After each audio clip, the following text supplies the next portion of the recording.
হ্যাঁ কি করেন? লাগাই দিয়ে সব কাটিয়ে লাইতেছেন আবার? রাগ করে কাটিয়ে লইতেছি। কি হয়েছে, সমস্যা কি? রাগ করে কাটিয়ে লইতেছি। আমরা এই জায়গা যখন কাম এটা দেখার জন্য আসছি, কাজের চুক্তিপত্র করতে আসছি, তখন পার্টিতে জিজ্ঞেস করছি এখানে কি ম্যানুয়াল দিব কিনা। পার্টি বলছে যে কোনো ম্যানুয়াল দিত না, ফিটিংস হইব, ফিটিংসের উপর সম্পূর্ণ কাজ হইব। তো আমরা এই যে ফিটিংসের উপর সম্পূর্ণ কাজটা করিয়ে লাইছি। এটা আমাদের ময়লার লাইন। এই যে দুইটা বাথরুম, হ্যাঁ, কাজ তো অনেক সুন্দর হয়েছে, তো এখন কাটতেছেন? এই যে দুইটা বাথরুমের লাইন বা আর এই টাঙ্কির ভিতরে অলরেডি চলে গেছে। এখন ফাটিয়ে আবার কইতেছে এখানে ম্যানুয়াল দিব। মানে যত জ্বালা হইলো আমাকে মিস্ত্রি কাম যখন কন্ট্যাক্ট করে, কন্ট্যাক্টের সময় হয় একরকম কথা, যখন কাজে আসি লাগে যায় তখন আবার কথা হয়েছে অন্য রকম। এখন তো সব বাদ, তাই না? এখন সব বাদ, সেটা ঠিক আছে। বাদ বলতে এটা পার্টির বাদ গেছে। এই যে আমরা ড্রেন করে পাইপটা লাগাইছি এত কষ্ট করে, এখন তো এই পাইপটা আরো পুরোড়ে দিতে হবে ম্যানুয়াল করতে। যার কারণে এখন এটা গাড়ি বেলা দিয়েছি। তো আসলে আমরা কাজ লই, আমরা একটা ঠেকার মধ্যে পড়েছি।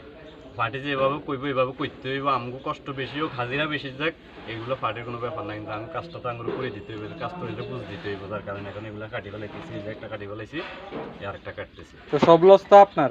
সব লস আমারও তো, পার্টিরও লস আছে। পার্টির যে লস নেই তাও তো কথা নেই। যে ফিটিংসগুলো বাদ হইতেছে, এই যে একটা ফিটিংস, এই একটা, এই একটা, এই একটা, এই একটা, এই একটা, এগুলো তো বাদ হয়ে যেতেছে।